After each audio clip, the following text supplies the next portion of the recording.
Animals can't speak, but they understand me more than humans.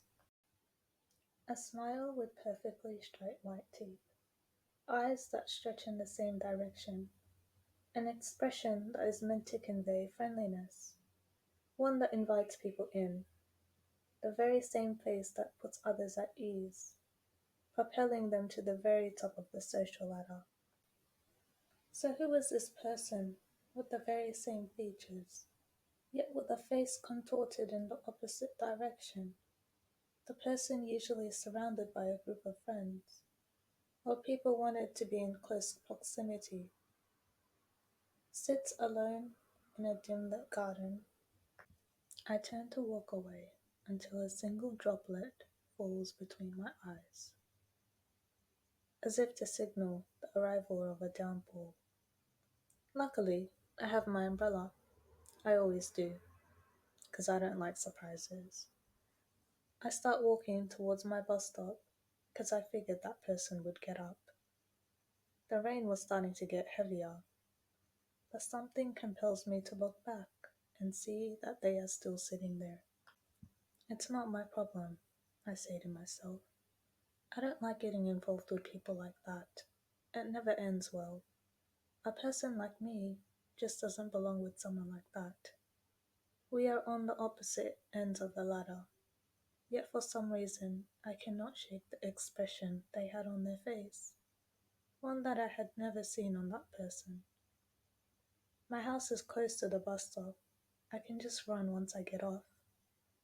I move around the back of the garden to where they are sitting, trying to not make any sound, and slide my umbrella underneath the bench they are sitting on, and slowly walk back around. Oh, but what if they don't notice it? I look on the ground for a small rock. Then I throw the rock in a swiping motion, like you are trying to skip rocks on a river, but I was aiming for their feet, where the umbrella sat. The person looked down and saw the umbrella. They looked around, but I hid behind a tree. I watched as they slowly rose from the bench and picked up the umbrella, and off they went. I better get going as well, before I catch a cold. The next day, it was as if that day never happened. At school, the person with a pained expression had gone back to their usual selves, their picture-perfect smile and straight, confident posture. They were now again surrounded by people, chatting about nothing really. I think I must have been staring as they took a quick glance in my direction, to which I swiftly turned around and started speed walking. They didn't see me the other day, I'm sure of it, so I should just forget about it as well. I make my way through everyone leisurely walking to class, as if they have all the time in the world to spare. But for me, I move with haste, not because I particularly like the class, but I have a specific seat that sets the tone for how the class will go. The seat in the back left corner, next to the window. I am not completely invisible, unfortunately, but for the most part, I am left alone most of the time. Although every now and then, one of the annoying chatterboxes would say a snide remark about if only animals were allowed in class, and I would have someone to sit next to. I mean, it is true though. I like being around animals more than humans. Animals are honest with their intentions and feelings. I wasn't quite fond of animals until my parents bought me a cat, due to being concerned with me being alone all the time. I like being alone, but my parents find it odd. I don't really get it though. Doesn't that mean I just enjoy my own company? But apparently that's not enough, as they made it their goal to make sure I make a friend once school break is over. My parents went as far as to bribe me, which I don't know is the best approach. But anyways, what they don't know is that I have tried before, to make a friend that is. At the start of school, I tried out for the archery team. There were about 20 people trying out, with only about 10 spots left. I could feel the nervousness as everyone, people wiping their hands on their pants. legs tapping the concrete, fidgeting with their hands or equipment. These must have been the people who are serious about getting on the team. Although to me, it didn't really matter, as long as I had a space to practice, with not too many people around. Before I knew it, it was my turn to go. I step up to take my place, getting my equipment ready, feeling for the right grip, taking note of the wind and adjusting my stance. I take a deep breath as I let go of the bowstring, allowing the arrow to take flight. I hear the woes in the background as my arrow looks almost pinpoint accurate. It's to be predicted though, as that is usually my result when I practice at home, so it's no surprise to me really. I take the rest of my shots, hitting the exact same place, and then I take my seat. I feel a pair of eyes staring a hole into my head. I look back to see two girls smiling at me. They gesture for me to come to them. Wow, you were so great out there, right? She turns to her friend, who nods in agreement. Where did you learn to shoot arrows like that? Well, my grandfather used to hunt back in the day using a bow and arrow, and he was one of the best among our area. I thought he was really cool, and I asked him to teach me. And they are not even looking at me anymore. The girls have slightly shifted in their seating position, one of them with their back towards me. Hey, I'm going to go now, I say. Oh, you're leaving already? What is your socials? I hesitate. Didn't they seem uninterested in me before? My username is Nyla.a. Okay, I think I found you. Ours is XYZ. Look out for our request.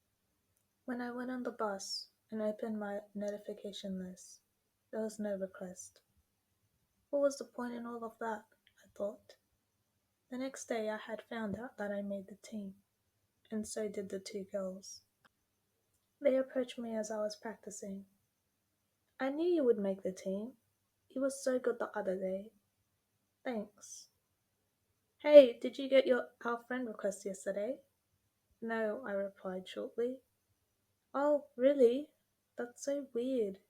Maybe the system was down or something. We'll add you again today. Um, it's fine. Don't worry about it, I say as I hurry away with my equipment. They just stand there, dumbfounded. I just don't understand these people, I thought. On my way home, I take a detour to the garden near my house. I sit at the bench in anticipation. It's almost time. They should be here soon. Oh, but I better get the snacks out while I can. I rustle in my bag, past all the notebooks, food scraps that I forgot to throw out, and ouch! Pens that must have escaped from my pencil case. Aha! Here it is. Just as I was about to pull it out, a gust of wind breaks past me, announcing the arrival of my awaited guest. Blue, red, yellow, orange, grey, and a green cape. Their appearance just as colourful as their vibrant personality. I can never not stare at this beautiful creature, who looks back at me expectantly.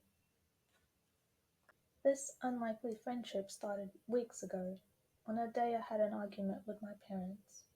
They invited the neighbors over for lunch without saying anything to me. I just walked out into the living room one day to strangers sitting at our table. My parents introduced them to me and were especially enthusiastic that they had a daughter my age. Can you both run to the store and grab this ingredient for me? I forgot to get it earlier, my mother said. I can just go by myself. No, you can't just leave her here. Why don't you go together? I tried hard not to show the annoyance in my face as I grabbed the cash and left with the neighbor's daughter. She was nice and all, but I could tell she would rather be elsewhere. After the neighbors left, my parents asked me if we became friends, and were disappointed by my answer. She's really sweet, Nyla. I don't know what came over me in that instant, but I yelled at my mother that I'm not some pitiful creature that should be grateful that anyone would show me some fake kindness to make themselves feel better about themselves. I ran out the door. I don't know how, but I ended up in the garden and sat on the bench, still angry about what my parents did. I was so lost in my head that I didn't notice a colorful creature land before me, staring at me. Sorry, I don't have any food on me, but they didn't leave, just wandered about looking for worms on the ground. It was actually kind of comforting that they didn't leave once they knew I didn't have anything to give them. From then on, we would have these meetups, which may sound strange to others considering animals cannot really communicate. But I feel we have a bond, a mutual interest, that is evident in the way they show up in this spot consistently. While I was contemplating, I hear a distant voice, someone on the phone. No, no, it's fine. I can just go by myself. Don't worry about it. I hope all is well. I'll catch up with you tomorrow. Okay, bye. The voice is cheerful and airy. It should belong to a laid back, jovial person, but it didn't, and I recognized the face immediately, as their straight posture dropped to a slump. Our eyes meet, and this time I can't get up quickly enough before they are standing before me. There is an awkward silence between us as I struggle to find any words to say to them. That keychain, he says. It matches the one I saw in an umbrella someone had left under the bench. Were you the one that left it? I don't know what you're talking about, I stuttered. Why did you? I said it wasn't me as I turn around to see tears forming in their eyes. You just look like you were having a bad day. Don't worry, I don't expect anything in return. You're not going to ask why I seem so different at school. Well, I mean, everyone gets sad sometimes. It's not something you should hide or be ashamed of. Even though I'm a guy, what does that have to do with anything? To deny how you feel is to deny being human, which is confusing given that we have the ability to speak, and yet somehow animals have us beat in communicating our honest feelings. I mean, emotions are information, and what do we do with information? We act on it. Look, I'm not very good at comforting people, but I can offer you an ear, if that helps you make sense of what you are feeling.